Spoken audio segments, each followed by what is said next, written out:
Biz mutaxassislar jinsiy tarbiya haqida gapiradigan bo'lsak, ko'pchilik yozadi, shoir opa siz jinsiy aloqani o'rgatasizmi deb. Jinsiy tarbiya bu shaxs rivojlanishidagi eng katta tarbiya vositasi hisoblanadi. Bugun Instagramga kirsangiz, menda chiqib kelaveradi.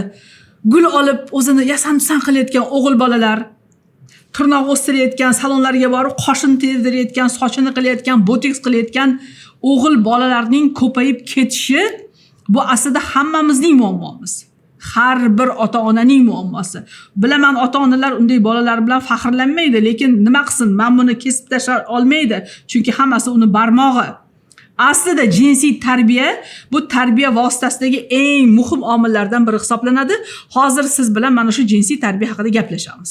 O'zbekistonda oila qurgandan keyingi bepushtlikning 3 baravariga oshganligini guvohi bo'lyapmiz. Statistikalarga qaraganda bu jarayon anchagina kuchayib boryapti va sabablarini biz mutaxassislar albatta o'rganib chiqyapmiz.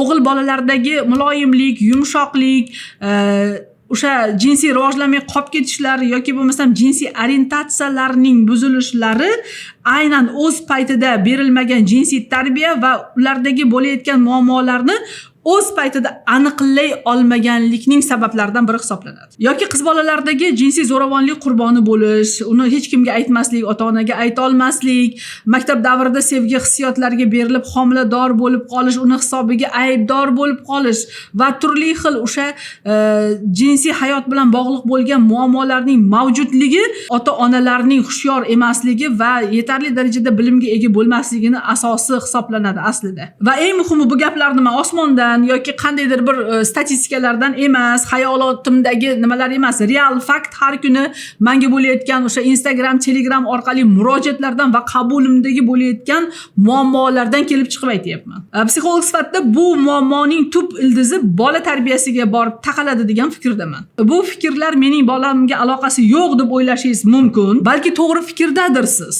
Lekin farzandingizda bunday muammolar bo'lishi mumkinligini siz sezmayapsiz, hushyor bo'lmayapsiz. Ba'zi holatlarda ota-onalar hattoki bexabar ham qolishadi. Aynan shu uchun ham bu videoni oxirigacha ko'rishingizni tavsiya qilaman. Shu bilan birgalikda farzandingizdagi siz berayotgan jinsiy tarbiyaning ahamiyati haqida bilib olasiz. 26 yillik tajribam ichida juda ko'plab ota-onalar bilan, jinsiy zo'ravonlik qurboni bo'lgan bolalar bilan, o'zini jinsiy orientatsiyasini boshqa tomonga ketib qolgan o'smirlar bilan va aynan yoshligida jinsiy zo'ravonlikka uchrab, keyinchalik uni asoratidan chiqib ketib, o'zini hayotini yo'lga qo'ya olmagan desak ham bo'ladi, ko'plab insonlar bilan ishlaganman. Ota-onalardagi eng katta muammo jinsiy tarbiya berish haqida bilishadi, lekin uni qanday qilib gaplashaman? Bu axir nozik masala-ku, bu uyat, bolamga qanday yetkazib beraman degan bir jiddiy to'siq.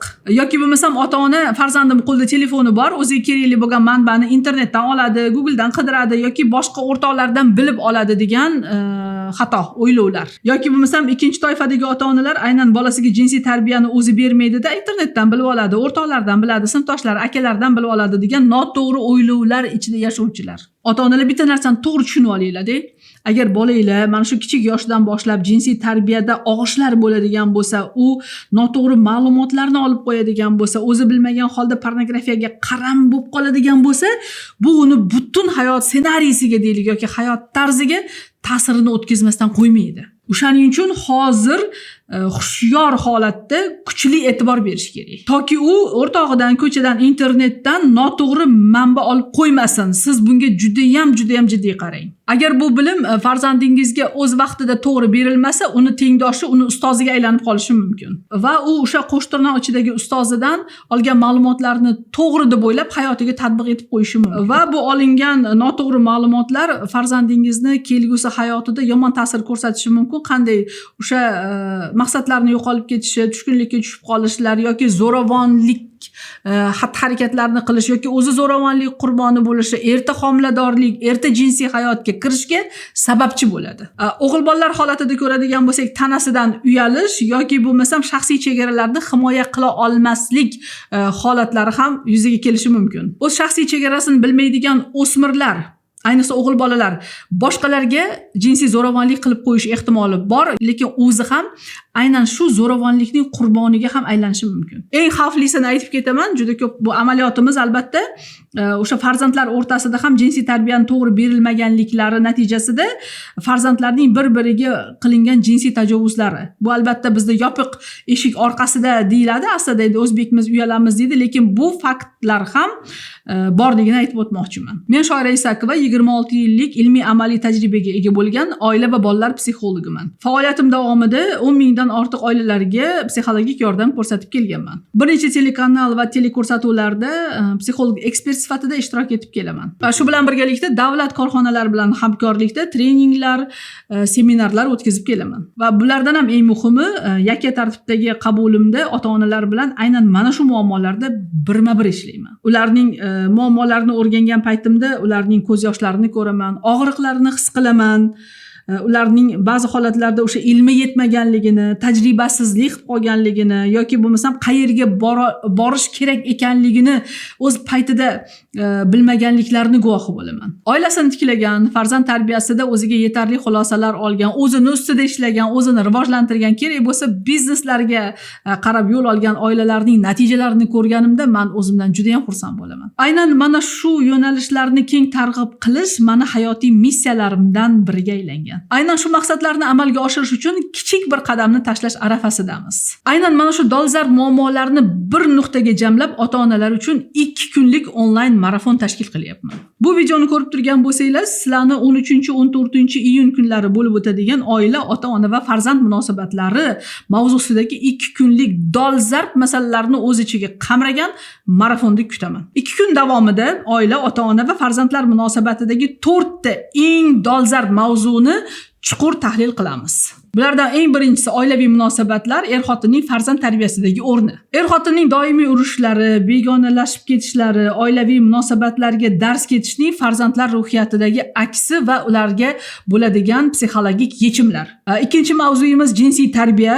Bu tarbiyani qanday va qayerda va qachon berishni o'rganamiz. Qaysi so'zlardan foydalangan holda nozik masalada, o'ta nozik dolzarb masalada farzandingiz bilan gaplashishni o'rganib olasiz. Va aynan jinsiy tarbiyani qiz bola uchun qanday usullari mavjud va o'g'il bolalarga qanday gapirish, tushuntirishlar kerak ekanligini o'rganib olasiz. Uchinchi mavzuyimiz o'sha er-xotinlarning va farzandlarning telefonga qaramlik masalasi va bularga kerakli bo'lgan keyslar va ulardan olingan xulosalar natijasida yechimlar berishga harakat qilamiz.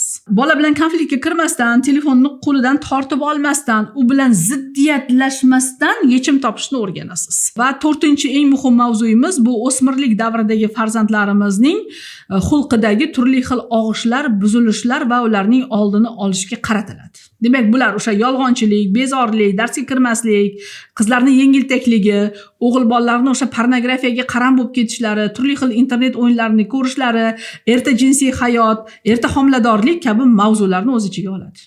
Dars faqat nazariy bo'lmaydi, siz amaliy tavsiyalarni ham olasiz va farzandingizga qo'llashda oson bo'ladigan yana qo'shimcha uslublarni ham o'zlashtirasiz. Va ishonch bilan ayta olamanki, bu 2 kunlik dars nafaqat oila uchun, balki er-xotin bemalol kirib, o'rganib, o'zini farzandida qo'llashi mumkin bo'lgan eng optimal usullarni o'z ichiga olgan dars ekanligiga ishonaman. Shu joygacha ko'rgan bo'lsangiz, hozir video ostida siz uchun maxsus tugma chiqadi. Bu tugma orqali marafonga ro'yxatdan o'tishingiz mumkin bo'ladi. Bir narsani ta'kidlab aytishim kerak, bu marafonni biz boy bo'lib katta-katta pullar olish uchun emas, aynan siz bob va sizning hamyoningiz ko'tara oladigan darajada tayyorladik. Hamma ota-onani ham katta-katta pullar to'lab psixologga bolasini olib borishga imkoniyati yo'qligi aniq. Lekin har bir ota-ona farzand tarbiyasi uchun bu ilmni o'zi o'rgana oladi va farzandlarida o'zi ham qo'llay oladi. Shu sababli bu ilmlarning asl qiymati yuqori bo'lsa ham biz sizlarni o'ylagan holda arzon minimal summani belgiladik. Qatnashish uchun pastdagi tugmalar orqali marafonga ro'yxatdan o'ting. 2 kunlik marafon